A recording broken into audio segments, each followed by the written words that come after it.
Everyone, कैसे हैं आप सब लोग। दिस इज ग्लोया शारून और आप देख रहे हैं शार ग्लो व्लॉग्स।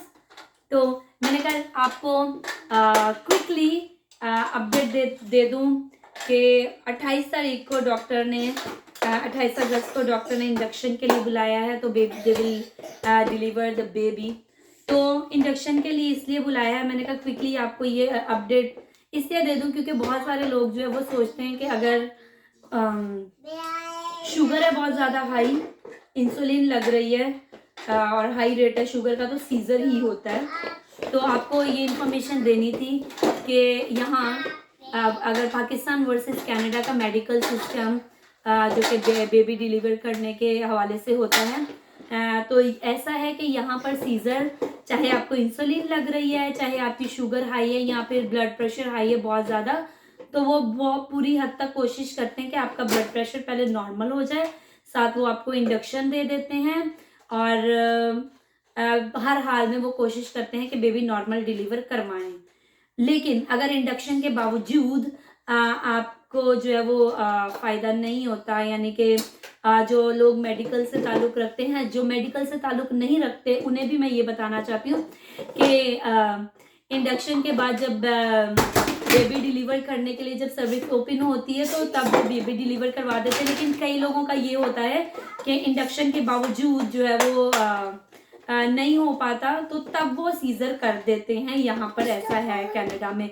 लेकिन कनाडा वर्सेस पाकिस्तान जबकि मैं बात कर रही हूँ, तो पाकिस्तान में जो है अगर आपको इंसुलिन लग रही है या फिर आपको इंसुलिन नहीं भी लग रही, तो जैसे 36 वीक्स पूरे होते हैं आपको सीज़र की डेट दी जाती है, इंडक्शन की डेट नहीं दी जाती। जबकि यहाँ पर मुझे इंडक्शन की डेट दी गई है, इंड्यूस करेंगे और फिर बेबी डिलीवर करवाएंगे।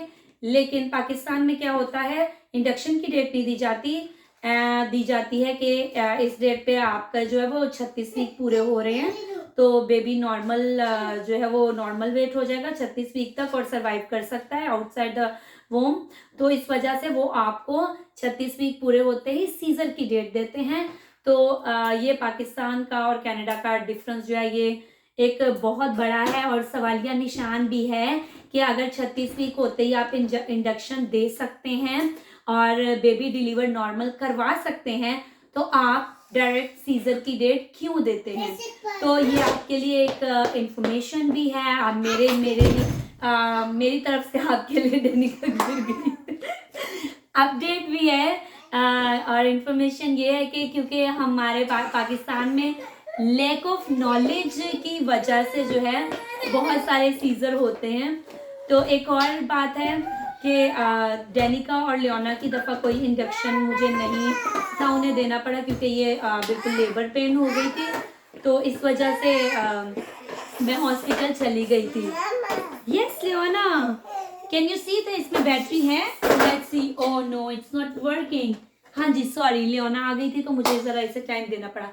तो ये दोनों बेबी जो है वो नॉर्मल डिलीवर मैंने किए थे और ऐसा हुआ था कि मुझे लेबर पेन हो गई थी। तो जैसे ही मैं उधर हॉस्पिटल में गई, उन्होंने तकरीबन 3-4 घंटे तक वाटर ब्रेक किया और उन्हें जो है वो वाटर ब्रेक करने के बाद पता चला कि डेनिका ने पॉटी की हुई थी और लियोना की दफ़ा भी यही हुआ।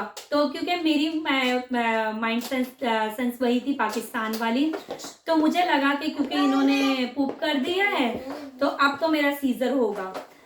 तो मैंने जब डॉक्टर से पूछा, मैंने कहा पूप कर दिया तो अब सीज़र होगा? तो डॉक्टर ने कहा नहीं जी, ऐसी तो कोई कहानी नहीं है, हम लोग तो नहीं सीज़र करते पूप करने पे। आपको ट्राई करना पड़ेगा, यू हैव टू पुश। अगर आपसे नहीं हो सका और बहुत सारे घंटे बीत जाते हैं तो फिर हम सीज़र करते हैं, अदरवाइज हम लोग सीज़र नहीं करते जब तक हम लोग ये नहीं देख लेते कि जो है ट्राई हो रही है।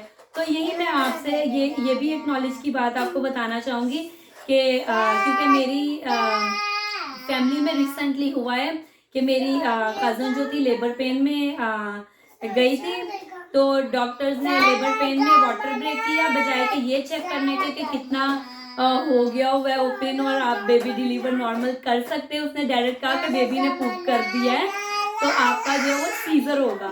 तो ऐसा कुछ नहीं होता। थोड़ी देर के लिए आप ये चेक कर सकते हैं। इतनी जल्दी कुछ भी नहीं होता। हाँ, ये मसला होता है कि बेबी अगर इनहेल कर ले तो फिर बेबी की जान को खतरा होता है। लेकिन अगर आपकी ऑलरेडी जो है वो लेबर पेन में गए हो हॉस्पिटल, तो इसका मतलब है there is something opening parts, like कुछ ओपन हुआ है तो आप गए हो लेबर पेन में, अदरवाइज तो लेबर पेन नहीं शुरू होती, राइट। तो ऐसा है कि बच्चे बहुत ज़्यादा रोना शुरू हो गए हैं। तो आपको मैं ये बताना चाहती हूँ कि ये नॉलेज की बात है कि अगर बेबी अगर आप लेबर पेन में हॉस्पिटल जाते हैं और वाटर ब्रेक करने पे पता चलता है कि बेबी ने पुप कर दिया है, तो तब भी जो है नॉर्मल डिलीवरी हो सकती है, क्योंकि ये मेरा एक्सपीरियंस है, दोनों दफ़ा का एक्सपीरियंस है मेरा।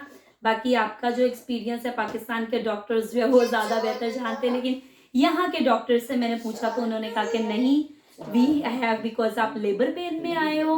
अगर लेबर पेन में ना होकर आप वैसे ही आए होते, कुछ अनहोनी हो जाती, तब सीजर करते हैं, अदरवाइज हम सीजर नहीं करते। तो ये बात है, डिफरेंस है बिटवीन पाकिस्तान एंड कनाडा। तो गाइस को बाय बाय कर दो। Bye bye, God bless you guys, we love you guys. Table पे तो नहीं ना, चेयर पे करते हैं ना। चलो सबको बाय कर दो। Bye guys, we love you guys. We love you guys. नाक में हाथ नहीं डालते, वो तो बुरा लगता है। Okay, we love you guys, God bless you guys. Love you guys, God bless you guys. Bye bye.